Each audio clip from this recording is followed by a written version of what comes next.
Eh, umugoroba mwiza, inshuti bavandimwe mwese mukomeje gutega amatwi Karungu TV.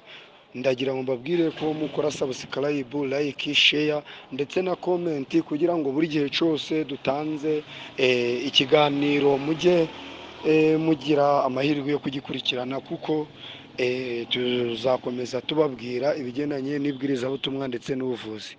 Bavandimwe rero, muri aka kanya ndagira ngo noneho ubwo tugiye kongera kuganira kuri bya biganiro byacu tumaze iminsi tuganiraho bigendanye n'ifungwa ndetse n'ifungurwa ry'insengero. Mbere na mbere yuko dutangira ikiganiro, kadusenga Imana.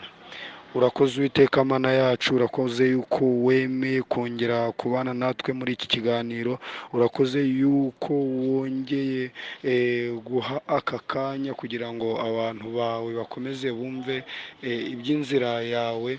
Nyagasani Mana, ndakwinginze ngo ubane natwe kandi uhe buri muntu wese gutega amatwi ndetse no kumva, mu izina rya Yesu. Bavandimwe rero, nk'uko nakomeje ngenda mbabwira ibigendanye n'insengero, ntabwo kuvuga yuko zafunzwe ari uguhakana kwizera, kandi nk'uko nababwiye mu biganiro bibanza, ntabwo ari akarengane ku bwoko bw'Imana, ahubwo byari ngombwa ko bikorwa cyangwa se ngo bibe, kuko igihe cyari kigeze, kuko abantu benshi bari basigaye ariyo turufu bakoresha mu rwego rwo kugira ngo bacuze abantu utwabo. Ariko mu by'ukuri umukuru w'igihugu yatanze umuco kandi yavuze neza yuko kugira insengero zifungwe nawe yari abizi, mu rwego rwo kugira ngo arengere umuturage. Bavandimwe rero, ndagira ngo mbabwire yuko turi gusatira ibihe by'imperuka, kandi abantu murabe maso mushishoze. Nk'uko nakomeje mbabwira, abantu benshi bari kwigira abahanuzi, abandi bakajya mu buvumo, abandi bakibabaza. Ejo bundi hari umuntu uherutse kugwa ku musozi witwa Ndabirambiye, nk'uko nababwiye, kumva ari kwiyiriza. Biriya rero ntabwo Imana ibifata nk'ubukirisitu, ahubwo Imana ibifata nk'ubujiji cyangwa se ubwenge buke. Rero leta irakoze kuba ikomeje gukomeza kugenda itanga umuco ku bigendanye n'iki kintu. Bavandimwe rero, ndagira ngo mbabwire mwebwe mwahise mukurikira Karungu TV ko muzahabwa amakuru meza kandi cyane. Bavandimwe, nimukomeze mwubahe Imana, kandi mwibuke ko igihe cyo gucira abantu urubanza gisohoye. Nimuramye rero iyaremye ijuru n'isi ndetse n'amasoko. Rero ndagira ngo badufashe badushiriremo iryo jambo, mukomeze muryumve, mwumve umuco n'inama mwahawe, kandi ndifuriza buri muntu wese kunyurwa mu izina rya Yesu. Ikindi noneho nacyo kiri aho cyane, maze iminsi cyumva naracyihoreye, ariko noneho ndagira ngo nkiganire nawe. Amaze iminsi mbona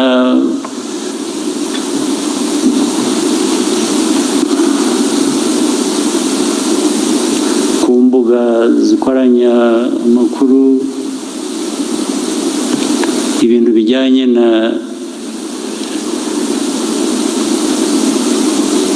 churches, ibiriziya cyangwa n'amakanisa n'ibiki. Izi minsi mbibona, kandi si bwo bwa mbere. Hari ubundi icyo kibazo cyavutse, sinzi niba bamwe mubyibuka, baza hari abantu basa n'abijijisha ntibagire memore. Ikintu cy'amakanisa ni iki?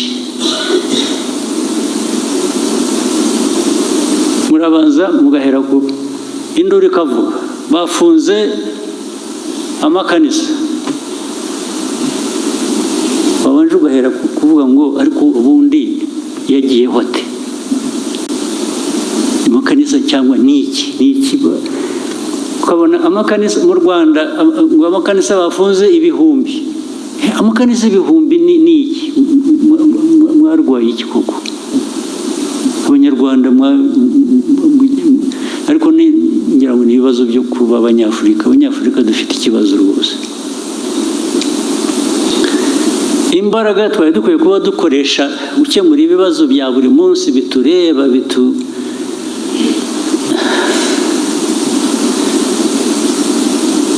biduha umutekano, bituzamurira ubukungu, bituma umunyarwanda atagira inzara, atagira biriya bibazo navugaga zose mugiye kuzimarira mu bintu. Ko twagize iki kiganiro tukakiganira bihagije ndetse bigasa nkaho hafashwe umwanzuro,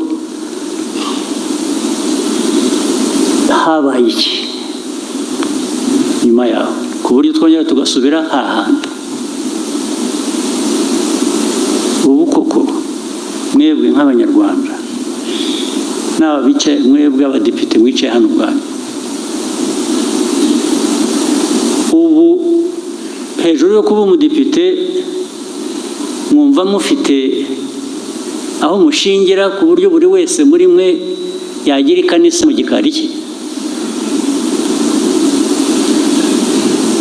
Ukaba umudepite, ukaba umupasitori, ukagira ikanisa, warangiza erega abantu bakabishyura n'udafite na wa wundi wabujije ibikorwa byari bikwiye kuba bimuha amafaranga, agomba kwishakamo amafaranga akuzanira akaguha.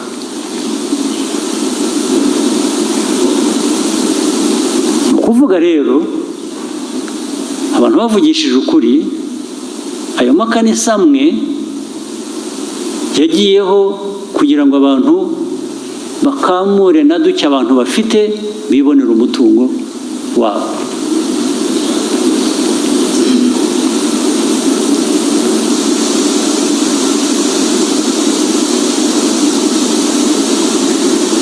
Ni iki? Ni indwara ki? Ugahura abo rero bameze batyo, hari n'ubwo ugira uti wenda bifite ishingiro, ariko wenda niko mubyumva sinzi, usibye ko bamwe tutabyemera. Uhuye n'umuntu aravuga ngo urareba nijoro nari ku musozi kanaka nabonekewe, nahuye n'Imana, navuganye nayo. Wahura n'undi akakubwira nawe ukundi Imana ibyo yamubwiye. Wahura n'undi ni umuhanuzi, arahanura ibizaba ejo kuri kanaka no kuri kanaka. Mbere na mbere yewe mpuye nawe ukambwira ibyo, nabanza kukubaza niba utari umusazi. Ugomba kuba uri umusazi, niho nahera. Icya kabiri, nagusaba ubuhamya, evidence. Ibi ngibi uvuga yuko warabihuye n'Imana, ibyo yagutumye cyangwa yakuntumyeho, nyereka gihamya. Ariko abanyarwanda mwarapfuye mugera ahangaha ku buryo umuntu aza akabarindagiza, ari umuntu warindagiye akaza akabarindagiza, mugakurikira ntibibe hamwe ntihabe handi, bikaba ahantu amagana ibihumbi. Igihugu se ubu kiba kikiriho ko mwashize mutabaho?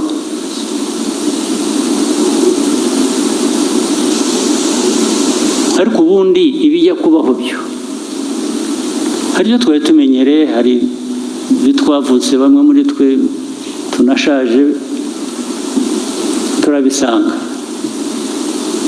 byamenyerewe abantu. Ibyo ntabwo nzirwa njya kubibaza, nubwo niyo naba hatari ibyo nemera, nta mpaka najyamo cyangwa nta rubanza najyamo, ndabyihorera bikamera gutyo. Ariko ibindi by'amafuti bidusanga hano, mwebwe abantu bakuze, abantu bazima, abantu mufite ibyo munyuzemo, umuntu akaza akarindagiza igihugu cyose, agafata igihugu akakigira ingwate, namwe mukarindagira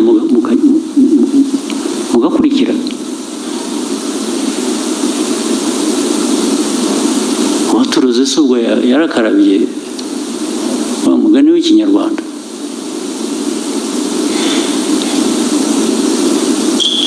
Abandi mugongo muraho mwagiye mu mashuri mwarize mwaraminuje muraho muri abantu birasi babandi ba VIP warangiza ugashukwa n'umusazi ukamukurikira ntunamubaze utari kurantwara he. Ariko handi muranabizi hari nabo bica, hari nubwo abantu bica. Niba mujya mukurikira amakuru simbizi nko mu bindi bihugu umuntu unera cyo umusazi agatwara abantu akabatwara abantu benshi magana ngahe akababwira ibyo bakora akababuza kurya akababuza gufata iki akababuza kugira gute abantu bagapfa. Murabizi murabumva murabikurikira cyangwa n'ibyo mpimba cyose n'ibyo mushaka mwebwe n'ibyo mushaka kubamo icyo mushaka. Uwo muraha muhagarariye abaturage b'u Rwanda barabatoye ngo mwarangiza n'ibyo murimo.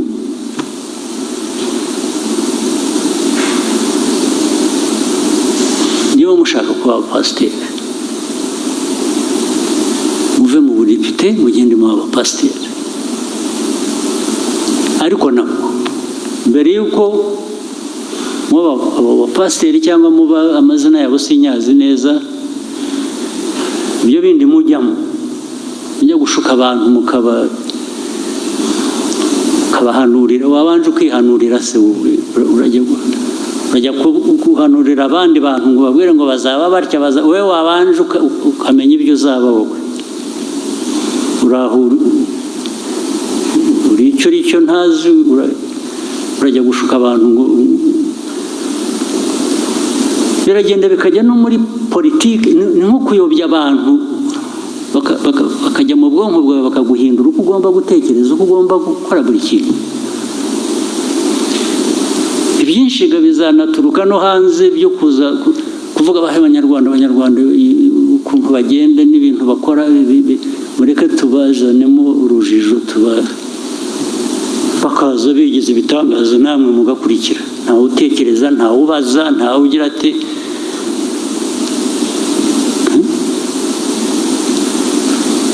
nuje hari izindi manza nyinshi ngo bashinzwe ubutabera bamwe barabizi.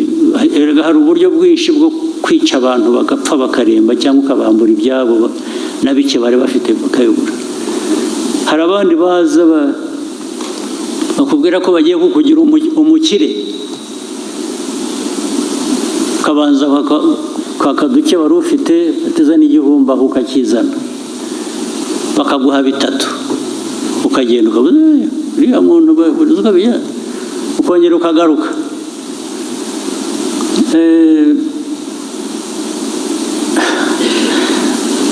Watanze 1000 wavanyemo 3 bikajya kurangira bakuvanyemo 20.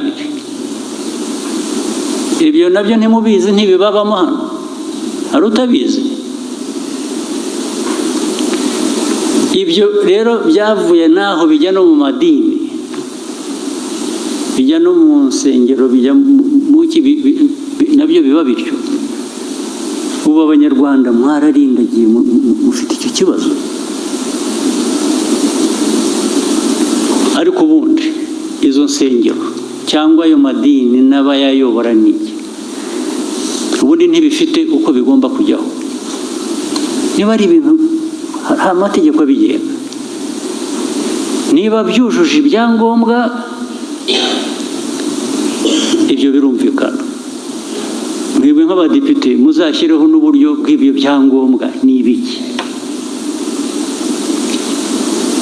Maze rero baragiye ukuntu babarindagiza umuntu waje akora ikibi ariko yitwikiriye Imana. Bari kuvuga ngo ariko se umuntu uvuga ibintu by'Imana ndamuvugaho Imana ntinyumva nawe. Ariko uyu muntu uko ari nkawe nawe uko ari umuntu nkawe wagiye ahubwo we wagiye kumwemerera guhinduka Imana gute? Umuntu nkawe ntabwo ari Imana. ibyo avuga n'ibyo akora uba ukwiriye kugira icyo bibazaho.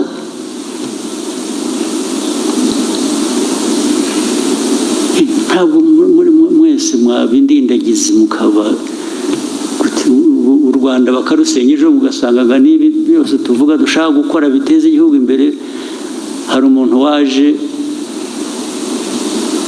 abica mu mutwe ku buryo n'inshingano mufite cyangwa ari ibyo mwagombaga kwikorera mwebwe ubwanyu, ari n'ibyo mukorera igihugu mukabivaho mukajya kubita.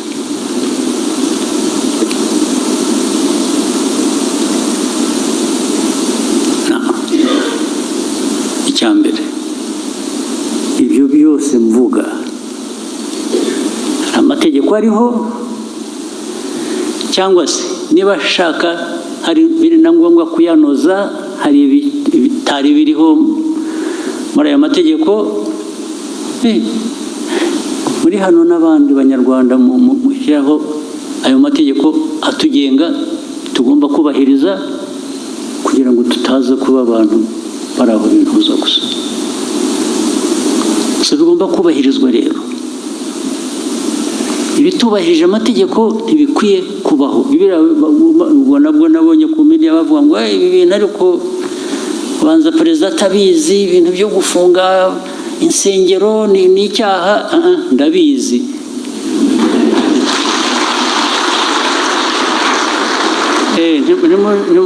Ntabwo nshaka wumpa ruswa ngo munjyaho mu izina ryiza ngo buriya byabaye ko atabizi kandi mbizi, ahubwo sinabishaka na busa.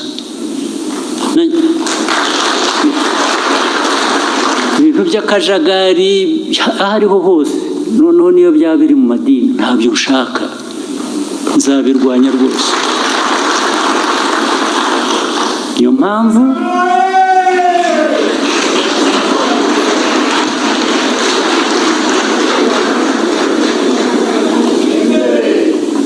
Niyo mpamvu mwebwe nk'abadepite n'abandi mufatanyije n'izindi nzego hajyeho uburyo buyobora abantu mu nzira yumvikana, budafite uwo buhutaza. Iyo mvuga budafite uwo buhutaza ntabwo mvuga muri abo ngabo babirimo bakora ibyo, abo bakwiye guhutara.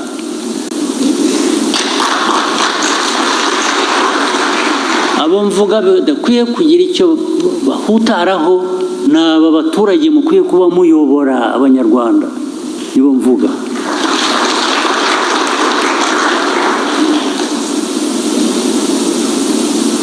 Abanyarwanda mubeshya mukabajijisha, mukabatwara aho badakwiye kuba bajya, mukabambura na bike batunze, mwebwe mukabigira ibyanyu. Bigomba guhagarara byanze bikunze.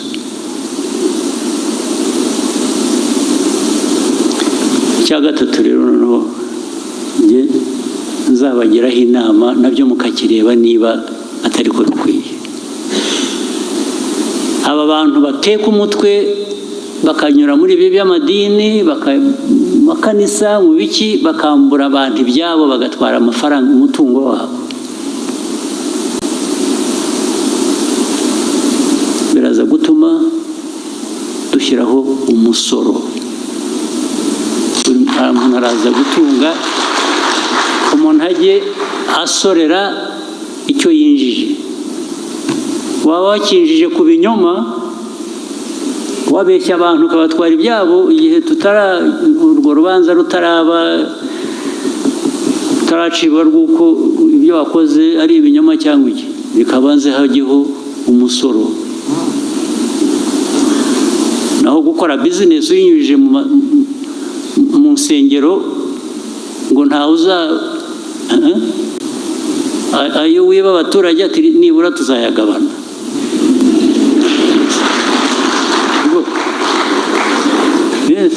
Ajye muri leta, ajye gufasha abo tuzasanga baragiriwe nabi. Ako kajagari gacike, kandi ntaho bihuriye. Iyo babivuga barabidramatizing, barabikabya bigasa nkaho leta yafunze insengero yafunze ibintu byacitse bikavuga mu isi yose, bigasa nk'aho hateye ikintu cyo kwanga kwemera cyangwa cyo kwanga Imana cyangwa cyo kugira mureke kubeshya. Abantu hari icyo kubeshya, ntaho bihuriye. Ntabwo uzaza witwikiriye ikinyoma cy'Imana ngo wice abantu. Abo bantu wica nabi Imana, uburenganzira surabuvana he? Nanjye mfite uburenganzira, ubwo wenda nanjye nabuhawe n'Imana,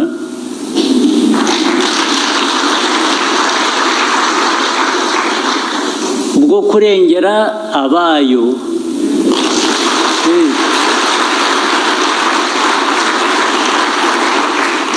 So ntabwo waza ngo untere ubwoba ngo ntambara.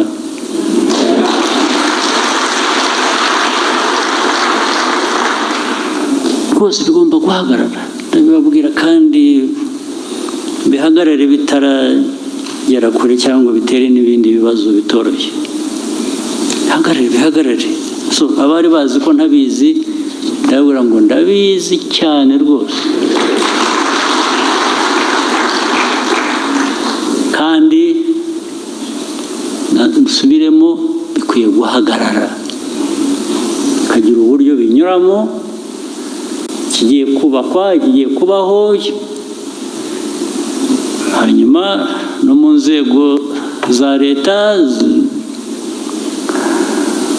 abazikorera, abazirimo, abafite uko bemera, ibyo bemera, ibyo bakurikiza babikurikize mu buryo bw'amategeko, batandukanye ibintu, batandukanye kuba minisitiri ukaba n'umupasitori at the same time. Aho ngaho turahitamo kimwe. Ntabwo ari icyaha, ushobora kuba biba byombi, ushobora kuba ibintu byose, ariko kugira ngo tutangiza akazi dushinzwe gukorera Abanyarwanda, bigomba kugira uko bitandukana.